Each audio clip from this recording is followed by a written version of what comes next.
Well, Hello. a warm welcome on a rainy day. Thank you. Thank you. Thank you very much. Good to see you. Welcome. Very grateful. Thank you. How are you, Ambassador? I haven't seen you in a while. Yeah, we need to spend more time together. Ambassador, How are you? good. You're coming in interesting times. Yeah.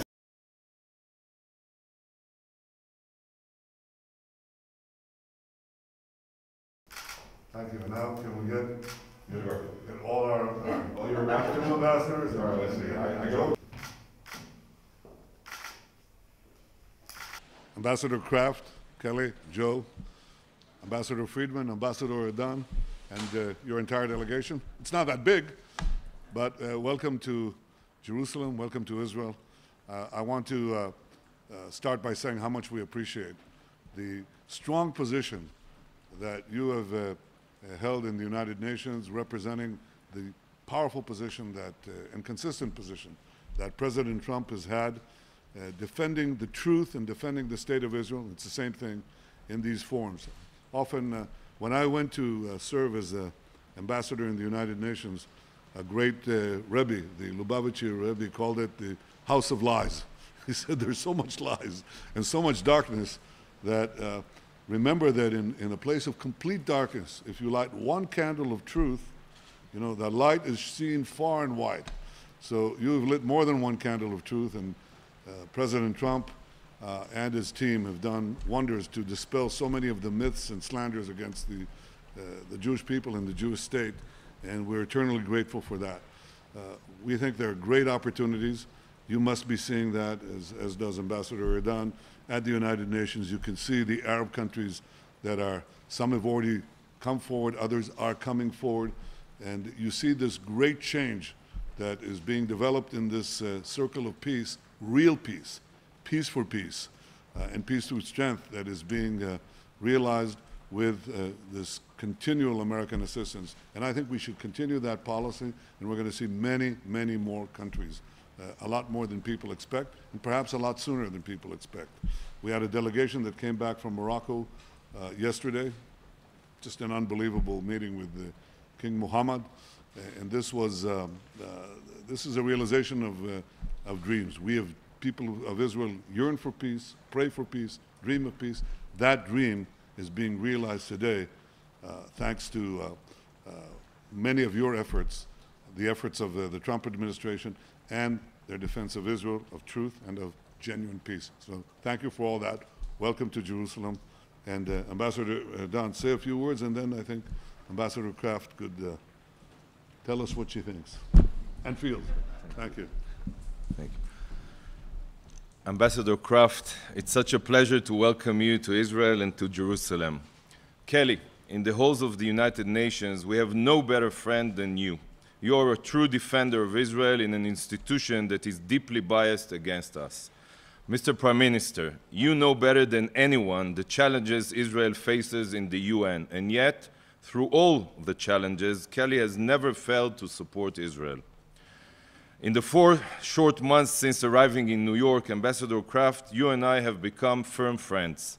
You understand deeply how bodies such as the Security Council and the Human Rights Council continuously single out Israel, and you have tackled them head-on.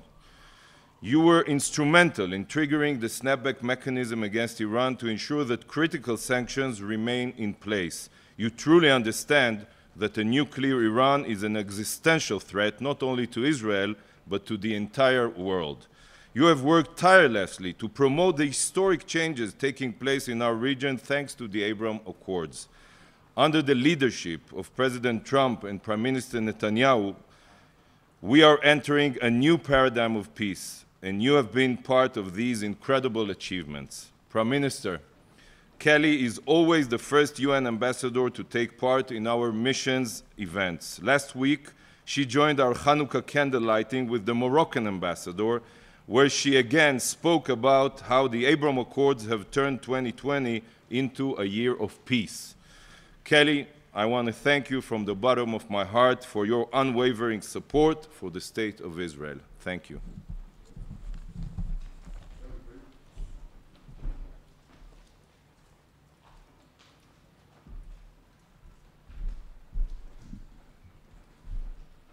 Thank you, Mr. Prime Minister.